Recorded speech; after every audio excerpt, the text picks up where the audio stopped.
Shalom Aleichem Besem Hamasya. Selamat berjumpa dalam ibadah kenaikan Tuhan Yesus ke surga. Bapak Ibu Saudara yang kasih Tuhan Yesus Kristus, mengapa penting kita untuk memperingati hari kenaikan Tuhan Yesus ke surga? Hari itu ketika murid-murid Yesus bersama-sama berada di Yerusalem, sesudah makan bersama dan Tuhan Yesus memberi perintah supaya mereka jangan meninggalkan kota Yerusalem sampai menunggu janji Bapa digenapi. Karena tidak lama lagi mereka akan dibaptis dengan kuasa Roh Kudus untuk boleh menjadi saksi bagi pribadi Yesus Kristus. Saudara-saudara yang kasih Tuhan, hari itu setelah Yesus berkata kepada murid-muridnya demikian, dia terangkat ke surga. Disaksikan oleh mata kepala murid-muridnya. Mereka terkejut, mereka kagum, dan mereka menyaksikan Yesus yang terangkat ke surga. Dia perlahan-lahan naik ke atas, lalu ditutup awan. Mereka masih tercengang dengan peristiwa itu. Sampai akhirnya malaikat berkata, "Hai orang-orang Galilea, mengapakah kamu menatap ke langit? Yesus yang terangkat ke surga, dia akan datang dengan cara seperti yang kamu lihat hari ini." Kisah Rasul 1 ayat 11. Saudara-saudara yang kasih Tuhan, kenaikan Tuhan Yesus Kristus menjadi penting bagi iman Kristen. Karena melalui kenaikannya juga itu diingatkan sesuai dengan janji Tuhan Yesus sendiri bahwa dia akan naik ke surga dan dia akan datang kembali. Injil Yohanes pasal 14 ayat 1-3, dia berkata, "Janganlah gelisah hatimu, percayalah kepada Allah, percayalah juga kepadaku. Sebab di rumah Bapakku banyak tempat tinggal. Jika tidak demikian, aku tentu mengatakannya kepadamu. Aku pergi ke situ untuk menyediakan tempat bagimu. Dan setelah aku menyediakan tempat bagimu, aku akan datang kembali, membawa kamu supaya kamu berada di tempat di mana aku berada." Satu janji Tuhan Yesus yang luar biasa, yaitu bahwa dia pergi ke surga menyediakan tempat bagi saudara saya.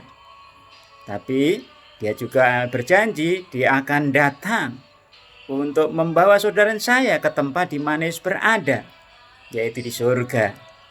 Tentu dengan satu syarat yang jelas dikatakan di awal, yaitu jangan gelisah hatimu, percayalah kepada Allah, percayalah kepadaku. Nah, percaya kepada Tuhan Yesus artinya mempercayai dan mempercayakan hidup kita kepada Tuhan Yesus. Suatu janji yang indah, bukan? Nah, kita sedang menantikan hari kedatangannya untuk menjemput gerejanya ke surga itu. Tapi jangan lupa bahwa pada hari itu juga saudara saya akan menghadap tahta pengadilan Kristus. Saudara saya akan menghadap tahta pengadilan Allah. Roma 14 ayat 10. 2 Korintus 5 ayat 10. Bahwa kita semua harus menghadap tahta pengadilan Kristus. Ya, sebab kita semua harus menghadap tahta pengadilan Kristus. Yaitu untuk apa? Untuk diadili. Diadili segala perbuatan kita. Ya, perbuatan itu yang pertama diadili berhubungan dengan motivasi. Ya, dalam 2 Korintus 5:10 itu dikatakan bahwa setiap orang akan memperoleh apa yang patut diterimanya sesuai dengan apa yang diperbuatnya dalam hidupnya, baik atau jahat. Ya, motivasi seseorang akan diketahui pada hari itu. Motivasinya, niatnya baik atau jahat. Kalau saudara memberi, kalau saudara melayani, Kalau saudara melakukan segala sesuatu, motivasinya pada hari itu akan diketahui, baik atau jahat. Ya, itu yang akan mempengaruhi upahnya, mempengaruhi pahalanya. Ya, saudara saya melakukan apa yang baik depan manusia, tetapi Tuhan melihat hati saudara saya. Itulah namanya motivasi atau niat. Semuanya akan diketahui pada hari itu. Itu yang diuji yang pertama ya, oleh Tuhan. Ya, kata jahat dalam terjemahan bahasa Yunani masoretiktek adalah paulos, artinya buruk. Motif saudara, niat saudara baik atau buruk. Nah, seperti itu. Yang kedua yang diuji adalah perbuatan tersebut ketika saudara saya melakukannya, itu adalah bagian dari saudara saya melakukan pekerjaan atau membangun. Itu yaitu adalah membangun di atas dasar Kristus Yesus. Akan diuji mutunya. Apakah orang membangun dengan kualitas emas, perak, atau batu permata? Atau orang membangun perbuatannya itu dengan kualitas kayu, rumput kering, atau jerami? Hari Tuhan akan menguji sedemikian rupa mutu dari perbuatan atau pelayanan saudara itu. Ya, apakah mutunya mulia, berdampak kekal, tahan seperti emas, perak, dan batu permata? Orang yang melakukannya, saudara saya yang melakukan dengan kualitas yang mulia seperti itu, karena tahan uji, maka tentu dikatakan di dalam kitab 1 Korintus pasal 3 ayat 12 dan 13 itu tentang mutunya. Maka ayat 14 dan 15 tentang hasil pengujiannya. Kalau hasilnya ya seperti emas tadi, maka berdampak kekal.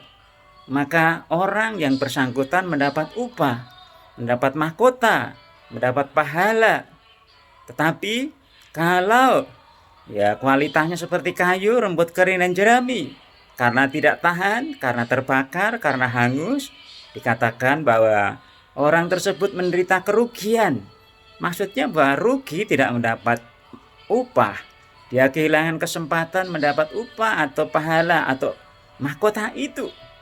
Tapi jangan lupa, ya pengujian ini, pengadilan ini adalah pengadilan khusus orang percaya yang terjadi di surga, yaitu waktu kedatangan Tuhan Yesus buat gerejanya. Ya, bukan pengadilan massal.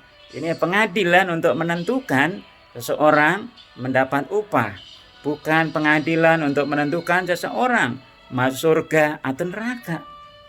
Jadi dikatakan kalau orang tidak mendapat upah karena buah perbuatannya tadi terbakar, hangus, ya dikatakan dia seperti keluar dari dalam api.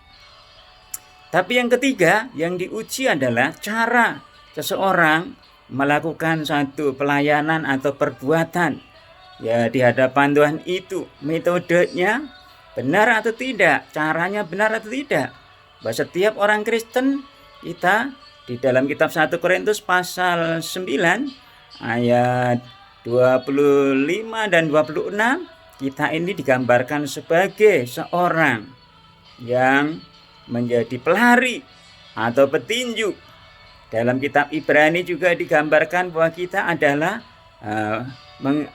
menjalani kehidupan ini sebagai perlombaan iman, pertandingan iman. Sehingga ada banyak saksi iman dalam pasal 11. Dalam pasal 12 itu digambarkan sebagai perlombaan iman. Kita berjuang bukan melawan orang lain tapi melawan diri sendiri. Apakah metode kita dalam melayani sudah benar? Cara kita melayani sudah benar? Sehingga karena digambarkan sebagai pelari, ya bukan seorang yang pelari sembarangan, yang tanpa tujuan, tapi seorang pelari yang ada arah dan tujuan jelas, yaitu arahnya tertuju menghadap kepada Yesus Kristus dengan iman yang penuh. Atau seorang petinju dikatakan, aku bukan seorang petinju yang sembarangan memukul. Itulah metodenya. ya metodenya akan diuji. Karena itu yang menentukan metodenya benar atau salah. Akan menentukan menjadi seorang pemenang, menjadi juara, yang akan memperoleh upah atau hadiah atau mahkota itu. Mengapa ini menjadi penting? Perbuatan-perbuatan ini diuji. Karena rupanya perbuatan-perbuatan orang percaya itu digambarkan sebagai pakaian bagi orang Kristen pada saat Tuhan Yesus datang. Ya, dikatakan bahwa Tuhan Yesus akan datang segera. Dia akan membawa upahnya, membawa upah kepada setiap orang untuk membalas sesuai dengan perbuatannya. Ya, seperti itu. Bahwa Tuhan Yesus berkata, dia akan datang seperti pencuri. Karena itu orang Kristen harus berjaga-jaga dengan semua perbuatannya, supaya tidak kedapatan telanjang. Jadi rupanya ya perbuatan-perbuatan itu digambarkan sebagai pakaian. Untuk apa? Untuk menghadiri acara yang dinanti-nantikan, acara yang luar biasa indah itu. Yaitu apa? Acara pesta perkawinan anak domba Allah. Dikatakan berbahagialah orang yang diundang dalam pesta perjamuan kawin anak domba itu. Yaitu apa? Perjumpaan orang-orang percaya yang memenangkan pertandingan imannya, yang memperoleh mahkota tadi, yang akan diberikan pakaian lenan putih yang halus. Ya, itu gambaran perbuatan-perbuatan orang kudus. Sementara mempelai prianya, sang mempelai pria yaitu Yesus Kristus telah siap sedia. Dia akan mengenakan pakaian kebesarannya, pakaian kemegahannya sebagai seorang raja. Dia akan mengenakan mahkota seorang raja yang disebut diadema. Tapi bagi gereja Tuhan yang menerima upah, yang menerima pahala, dan dia mengenakan pakaian putih, pakaian ya lenan halus menggambarkan hal yang suci, yang berkenan di hadapan Yesus Kristus sang mempelai pria itu, kita akan mengenakan mahkota kita yang disebut Stefanos. Tetapi orang-orang yang kehilangan upah, ya dia hanya gigit jari. Dia tidak diundang dalam acara pesta perjamuan kawin anak domba itu. Oleh sebab itu, Bapak Ibu Saudara yang kasih Tuhan, mari kita berjaga-jaga dan mempersiapkan diri dengan baik. Supaya kita dalam melakukan segala sesuatu pekerjaan kita sesuai dengan kehendak Tuhan. Karena itu mari kita ingat perkataan Rasul Paulus, yaitu apa? Ya, jangan kita menjadi orang bebal, tapi jadilah orang arif. Ya, karena itu mari perhatikan dengan seksama perbuatan-perbuatan kita, sehingga kita menjadi orang-orang yang hidup berkenan di hadapan Tuhan. Kiranya Tuhan Yesus memberkati saudara dan saya. Haleluya. Amin.